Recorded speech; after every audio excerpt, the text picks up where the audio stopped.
Nicki Minaj, the Technicolor Barbie with the big voice and an elastic smile. In 3 short years, she's carved out her spot in the world of music and pop culture. Her new album, Pink Friday, Roman Reloaded, is already #1 on iTunes. Congratulations about that. Nicki, nice to have you here. How you doing? It's a pleasure to be here. Who do I have with me today? I mean, is there an alter ego present, or is this just Nicki Minaj? It's just Nicki. How do you decide? I mean, I'm looking at your outfit, and I'm sorry, it's hard not to look at your outfit. How do you decide how to costume yourself on a daily basis?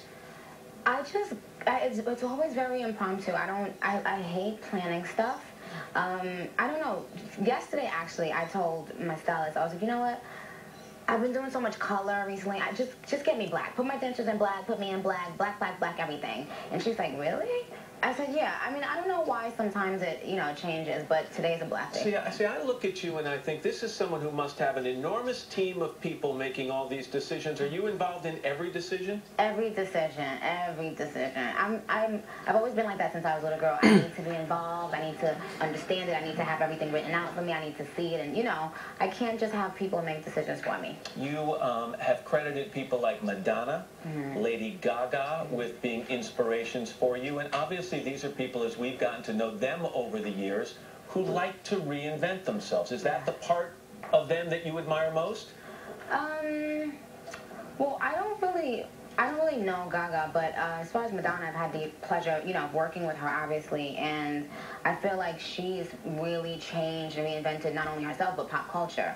So what inspires me about Madonna is that she's able to balance all of this with her family and her personal life, and I told her that. I was like, when I was rehearsing with her for the Super Bowl, I was like, how do you do this with, and your children are there, and she's a great mom, and, she's just everything. Was that wild, Super Bowl? I mean, did you stop, as you were performing, did you stop to think how many people were watching that? And that's what made me so nervous right before I went on, because I kept hearing the number 100 million in my head over and over and over. And at one point, I was literally about to just freeze up when I was waiting to come up on the lift. I was like, oh my goodness, get me out of here. Knees shaking, the whole thing? Knees shaking, hands freezing cold, everything. I was reading an article you did with our friend Ryan Seacrest not long ago, and you talked about something that surprised me. You said there was something about Marilyn Monroe. Yeah. That when you saw pictures of her, you saw something in her eyes that affected you. It was just like a longing for something, like a longing for approval, and I feel like a lot of women in power or successful women, as successful as they are, they have that desire to still be loved, to still be always, great, to still be approved. And it's like no matter how many times you tell them they're great, they don't believe it.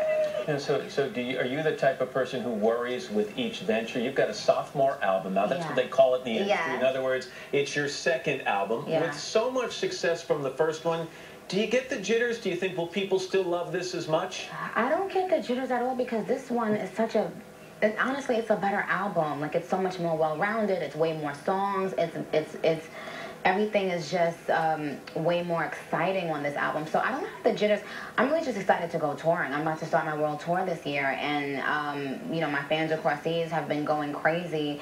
And like, I'm just excited more than anything, more than the album. I mean, eventually people are gonna buy the album, But more than anything, for me, it's like the fact that this album is now done, out of the way, and I can go and see. Take a deep breath after that. No, well, I can go and see my fans, because I haven't been able to really touch them and be, feel them one-on-one in a long time, because I was doing the arena tours with Wayne and Brittany, and then it kind of took me outside of that intimate place with my fans. You're going to do some performing for us in the studio in just a couple of minutes. We're looking forward to this. Nice to see you, Nicki. It's a pleasure to have you here. It's great to be here. Thank you. Appreciate it. It's 8:42. Up next, the tricks to the ultimate Easter brunch.